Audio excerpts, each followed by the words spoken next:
Hello, welcome to another Looney Tunes review video. If you are new to the channel, make sure you subscribe to follow my journey to review all 1000 classic Looney Tunes shorts and gives video a like as well. So this is a review for Russian Rhapsody, released in 1944. It's the 430th in the series, and it's directed by Bob Clampett. You can find this on the Looney Tunes Golden Collection Volume 6 DVD set, and on the Platinum Collection Volume 2 Blu-ray or DVD set. It's under copyright, so I can't show you the full thing here on YouTube, otherwise the video would just get blocked. But in case you haven't seen this one, it's a World War II themed short, as you might have already gathered, seeing some of the footage overlaid here. But all that really happens is that Hitler is upset at the lack of progress against Russia, and there are issues involving the gremlins and such, so it's like, you know what? I'm going to do this job myself, and I'm going to take this bomber plane over to Moscow myself and deal with the situation. And sure enough, he meets the gremlins, so yeah, it's World War II. It's definitely a time capsule short, but thankfully this one is a very funny one. First up you can see is a re-edit of the original commentary I did before I had to take that down, so that will come up first, along with a part I pre-recorded showing off the caricatures of the Termite Terror staff, because that's what those gremlins mostly are. In fact, I probably missed a few, but then there's a few that I may not know and some other people may not know, but you might know, so definitely let's help fill in the gaps and let us know in the comments if there's any other gremlins that were missed. And after that, I'll go through the short with a few more references I missed the first time round. So without further ado, let's get into it. And with me today is Austin Kelly. Say hi. Hi, I'm very glad to be here. This is one of my absolute all-time favorite Clampetts. I do want to say this, various cuts to background, still frames at the beginning. This is classic Clampett. He's holding the bigger part of the budget for the body of the cartoon so he can, let Bob McKimson and like Rod Scribner and all those great guys just animate as best as they can with all the money they can get. And the premise of this cartoon is insane too. Just why would Hitler himself just decide, you know what? Everyone else is stuffing up. I'm going to do this myself. I'm going to pilot this plane myself. It's like, what? Well, he wouldn't. I don't know. It's crazy. Like saying, who else? Yeah, especially with one of my favorite animated scenes of all time is this beautiful McKimson suit tight, so I just love it. But not only is McKimson's animation great, but it's also Mel Blanc's delivery with the whole thing about delicatessens and sauerkraut, and even Freeling gets a name drop here. It's just incredible. One of the absolute best. Just how pissed off he is. Capturing the true deranged man in animated form. It's just incredible. Clampett's thinking Hitler's stupid enough and so full of himself to do something like that, thinking he can do it and thinking he has the skill. I think that's hilarious. Now, Roald Dahl, the kids' book author, and Walt Disney were collaborating around this time on a feature film focusing on gremlins and World War II and planes and everything, but they couldn't get the government to pay for the film and to put it through production like the government had with other World War II related films that Disney made, like Victory Through Air Power.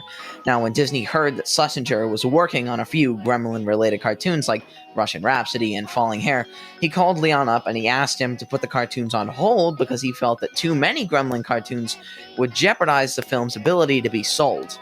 Now, while Leon was way too deep into production on the two Clampett Gremlin cartoons and therefore just couldn't, put all that hard work and money aside, being the penny pincher that he is, he did listen to Walt somewhat, and he told his staff to stop making any Gremlin-related cartoons after that. So it's, as far as Gremlins and Warner cartoons, it's Falling Hair, it's Russian Rhapsody, and that's it. Here's a cool thing about the high-definition print here, like, the gag is sort of given away because if you look closely, the colors don't quite match. You can see the outline of where the animation was going to go with that saw cut. It's funny you mentioned that because I noticed that as a kid, and there's a lot of fun stuff. By the way, this is Gil Turner's animation with the guy walking out on the plane. It's a Freeling animator who had just done some stuff in Clampett's unit around this time. Birdie and the Beast, he did a lot of stuff. Also stuff in Hair Ribbon. He's a really great animator. Now, here's a topical gag involving ration stickers, which I know I probably brought up heaps of times in the past, but this is for new listeners anyway. The C basically meant you could have all the fuel you wanted, and this Gremlins put an A on, which limits your use of fuel. I mean, I don't know how that would actually affect Hitler in the long run anyway, given that he was in charge, and why would there be American rationing stickers? But you know what? the audiences would have gotten a real kick out of that at the time.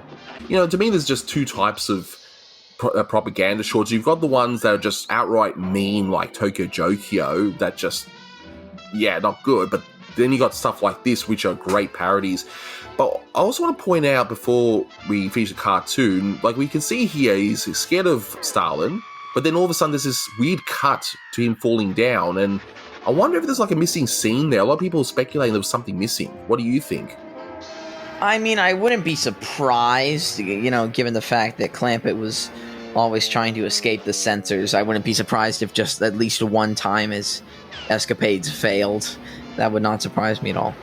So before I look at the cartoon again from start to finish for the things that were missed, I just wanted to go through some of the caricatures that you see, particularly of the Termite Terrorist crew, and then I'll go through the other references. So first up you'll see is Sid Glennar, something like that. I probably butchered the name, but anyway, I was looking into who this person is, and at the time he was an animation cameraman, but I went into a bit of a rabbit hole with him, and there's some really interesting stuff about him online, and apparently, according to one article, he's the hand that you see at the start of each short in Out of the Inkwell, the ones where he's drawing Coco the Clown, so that was interesting. So definitely look him up and definitely go down that rabbit hole, because it is definitely fascinating. We then briefly see Ted Pierce because of, well, he had a rather large nose, so of course they're going to exaggerate it. We then see Michael Sassonoff, and Sassonoff was a background artist for Clampett at the time. And speaking of Clampett, he's right there, of course, with the big hair, which is quite different than the hair he would have later on in his life that he seems to be a bit more famous for. We see Chuck Jones and Friz Freleng, directors at the time, of course, but Chuck Jones at the time was rather large, so that's what the caricature was. Leon Schlesinger, well, he loved boating, so why not caricature that, right? And he was the producer at the studio, along with his brother-in-law, Ray Katz, right there. We see here Melvin Millar, and he was a gag writer for the different units at the time, and he did a lot of Porky Pigs, so I guess maybe that's his specialty, I don't know. John Burden, he was a cameraman at the studio at the time, and Henry Binder was a producer at the studio around this time, and it was caricatured in a lot of shorts. Apparently this is Bob Cannon, and if so, well, he was an animator for Chuck Jones at the time. He was also known as Robert Cannon.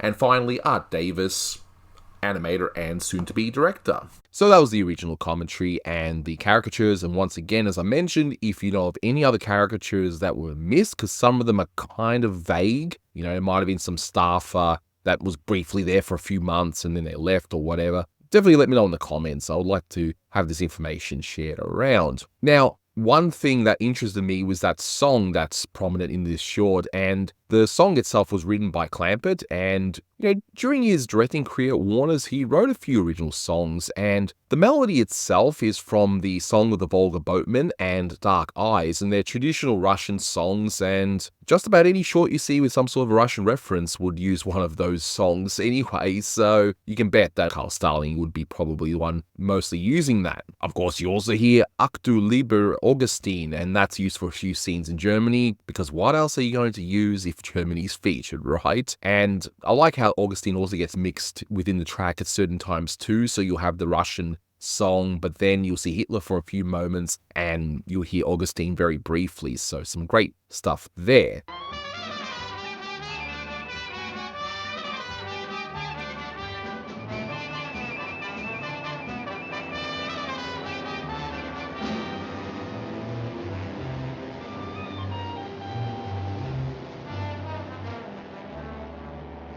But let's go through the short from start to finish. So I like the narrator in the beginning, and it sounds kind of like a Lou Lear thing. I don't think it is. I think it's just a weird voice that Mel Blanc did, some sort of German commentator of sorts, but it kind of reminded me of Lou Lear, which we'll definitely see at the end as well. Of course, we see Italy as a boot. That's a very common joke, and I don't know if this is the first time we've ever seen it, but I'm sure it's been done many, many times prior, maybe in newspaper cartoons or whatever, but regardless, I love the drawing here. Now we see some newspapers, so we see that it's the Hamburg, and of course that's referencing both the city and hamburgers. Love my hamburgers. Mit onions. So I guess maybe that's something that's a little in-joke there, because Freeze Freeling and a few others always say without onions, and here it's with onions. So anyway, but I do wonder where this paper came to be, because it appears to be a German one, although it's got an English headline for some reason, but whatever, who cares? I doubt the crew made up everything on this page, so maybe they just went to the local library trying to get rid of their German papers or something, I don't know, but yeah, I just love looking at this stuff, especially in high definition like this. But the next headline I can't really read. It's im good something. I'm going to definitely need help with that. So again, let me know in the comments about it.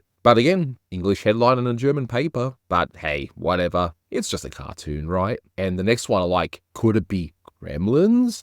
I just love that. Hey, it's written there, and that's the way I've always read it whenever I saw this cartoon. And the next headline replies with, could be. But imagine someone buying this paper without any context and seeing that headline. They just see the headline, could be. It's like, could be what? But anyway, again, cartoon. I just love it for that reason, though. It's just ridiculous. And then for a brief moment, we see a paper saying, Führer Furious, which is a joke that was never done before and ever again. Of course, I'm kidding. They've done that heaps of times, but it's pretty good here. Now, I've already commented on the brilliant animation of this speech, but there is a bit of a transcript I found in relation to what Mel Blanc was yelling at here. I wonder if any of this was pre-written and he just went with it and added his own stuff, or was it just a case of Clampett saying to Mel Blanc, oh, just say whatever, just go on a really ridiculous rampage as Hitler and go from there. That information probably lost to time, but hey, regardless, the end result, Chef's Kiss, one of the greatest moments of animation in my opinion, but it's Truppnagel Hamburger mit der Frankfurter und der Sauerbraten, so deli foods of course, mit der Süd, that's the fashionable suit of the time, mit der Ried Pleat Süd, Stank Friz Freeling, well, Friz Freeling of course, mit der Heinrich Binder, who was a staff member at the time, what's cooking doc? That should be self-explanatory. Pumpernickel mit Sauerkraut und der Delikatessen, again, deli foods, mit Leberwurst, that's a German dish, Hassenpfeffer und der Chattanooga Choo Choo, and that's a famous 1941 song, the Chattanooga Choo Choo. Gesundheit, well, that's self-explanatory, that's a sneeze. We will bomben de Moscow, bomben Stalin, those are self-explanatory. Moscow, Joseph Stalin, the leader of Russia at the time. Bomben der Irish General Timoshenko. Now, that's a weird gag because it's actually a Russian marshal, Timoshenko. So they just changed it to Irish General Timoshenko. I thought that was great. I never noticed that before. I've since learned that here, and then he started crying, Oshenko. To bomb Moscow, I will send the best pilot in the Reich. So speaking English all of a sudden, but whatever. Actually, I don't even know, did Hitler ever actually speak English? I don't think he ever did. But anyway, the greatest Superman of all time. I mean, wow. Just reading this transcript is absolutely nuts. I'm going to lean more towards Clampett just saying to Mel Blanc, look, you got to deliver this story beat, but go nuts. Just go on a rampage. Or maybe they recorded heaps more and they just cut it together. I don't know. But anyway, we then see the new odor. And I wanted to see if there was any pun on any perfume products or, something like that. But no, it's just a play on the new order. The new odor, new order. Okay, but it's always good to double check, But I do love this background of the soldiers ready for action, even though Hitler himself just ends up going anyway. So there's that. But I wonder whose finger it is holding that sign. I'm always interested in that kind of stuff. What is the origin of that finger? And then I'll make a 10-hour video based on that, which I'm sure my editor would love to edit. And then we see the narrator going, who's that? You, Führer? And Hitler goes, who else? I don't know why he would do an American saying like that, but anyway, but it's from radio actor Artie Oberk, who was on the Jack Benny radio show in the Abbott Costello radio show. Who's that? You, Führer? Who else? So we see another newspaper again. Why an English headline on a German newspaper? But whatever. I do love how the newspapers drive the plot forward in this case. I do like that one shot of Berlin and Moscow, and why that sign even exists makes no sense, but whatever. It's still a nice little shot there which shows the contrast between the two areas. It's subtle, but it works very well. So we of course see the gremlins, and I've already covered all the cameo appearances by the various staffers, so let's have a look at the rest of it. So you see one shot that's designed to be an endless loop of sorts, but you can see they couldn't quite sync up where the loop restarts. Not a big deal or anything, but I just thought it was interesting when you're paying close attention, because it's supposed to be like this endless loop of this one gremlin, but they of course animated a few bits and it was supposed to start again, but it didn't quite sync together, but that's okay. Just an observation. And I love the scene and the animation of the small gremlin hitting the taller one on the foot and Mel's musical scream, and how the hair on the big one is like a Russian hat. So it's just all those little details that make this short work so well. And I've seen this short so many times that I always find new details in the chaos, like Henry Binder's gremlin chewing in the background one time. I never really noticed that before, but here we are, you know? And I love the one shot of Hitler how it's just one image and only the hair and the gremlins are animated as well. You know, if you don't have to animate the other bits, why not just keep it as a still image, perhaps as part of the background? And that one bit where we see the false teeth, I find that a little bit jarring to look at, but I do love the dance that follows, including that little, yeah, the end. So there we are. We get a little setup of the thumbtack gag and the expression of the gremlin when he just can't reach. I don't know. Nice little touch there. Love it. And we see the whole bit with I'm only 3.5 years old, and that comes from the comedian Billy Gray on the Abbott Costello show, where he plays a girl named Matilda giving off this catchphrase. And I like how one of the gauges also says schnell on it, which means fast. I mean, I'm happy for other German speakers to translate the rest, but that one looks like probably is the only gag one in there. But yeah, let you know otherwise. Now, I love the animation of that skip walk the gremlin does with the termite skis, because you got to add ski at the end of every word if it's involving Russia, right? Of course you do. And then it just picks up in the pace, and you have to wonder why the plane isn't going down due to the wings being damaged, but again, it's just a cartoon, isn't it? Just a cartoon. And I love the bit where he's like, I hope you folks will pardon me for saying and Clampett did a similar thing with Tweety, where he'll just talk lower and then just yell out, boom, and then look all cute and that. Always love those little bits. And I just realized as watching this short again, you need a whole crew to fly a plane like this, so I guess Hitler really is a Superman as described in this short. And please don't take those words out of context, because it's going to make me sound like I'm praising Hitler or something when I'm just praising the ridiculousness of the short, okay? Please don't take it out of context, okay? Then we get a payoff to the pin gag and that beautiful scream that follows. And the animation of Hitler talking is just so good, along with Mel's delivery. The two is just a 1-2 punch of just absolute brilliance. You're the gremlin from the Kremlin. And we hear the whole, how do you do? And that comes from Burt Gordon, appropriately doing his mad Russian character. So that kind of fits, doesn't it? And the animation to the drum riff is amazing, with all the special effects animation and how it stops to show Hitler as a skunk, a jackass, etc. And that one's wild to freeze frame if you ever get around to it. And the anger on Hitler's face, now he gets freaked out from seeing a Joseph Stalin mask, is one of my favorite bits of animation of all time as well. It's got a very, very, very long build-up, and the payoff is so quick, it's perfect, especially that scream. I'm praising the animation, and I mean, can you blame me? It's so good here. So Hitler falls down, and again, it does feel like there was a missing gag there, but honestly, in watching this short, you don't really miss too much. It's fine. It's fine. And I love how he falls slowly, but then he looks up and the pace just picks up and the plane is after him, and it kind of looks like a different plane and the scale looks wrong, but whatever, who cares? It's just an observation once again. And the impact of the plane just kills me. Like, it doesn't kill Hitler, though, as the Gremlins sing a reprise and Hitler turns into comedian Lou Lear, who Clampett parodied once before in Porky in Egypt, but that whole impact scene's fantastic. And then my good friend John, who is an animation fan and an amateur historian, he just wants to say a few things about this short, so take it away, John. Hello, I'm John, and today I'm gonna record audio for the 1944 short Russian Rhapsody by Bob Clampett. The first time I watched Russian Rhapsody was way back on the 6 Golden Collection, and it's one of my favorite cartoons to be included in the entire set. It's also one of my personal favorite Bob Clampett cartoons, and also one of the best World War II cartoons ever made. So one of the things that I really adore about this short is just Clampett's animation. The animation done by the team of Clampett's animators in this short is just as good as the rest of the shorts that were done during this time. Another thing that I really love is the music, especially the Gremlins from the Kremlin song. I really love that part, and the song is very catchy as well. One of my favorite parts of the entire song is showing the different caricatures of the Warner Brothers staff as gremlins. Like, you see the ones like Friz or Chuck Jones, Leo Schlesinger, and even Clampett himself, all depicted as gremlins. Another part of the cartoon that I really like is a small little gag where the gremlins are being chased and they suddenly pull a Stalin mask and, Hitler screams. And I really like that scene. It's just a pretty funny gag. But yeah, overall, Russian Rhapsody is just a great cartoon to be another short based on the whole Gremlins concept. Clampett already did it with Falling Hair, which, if you want to all know what I think about Falling Hair,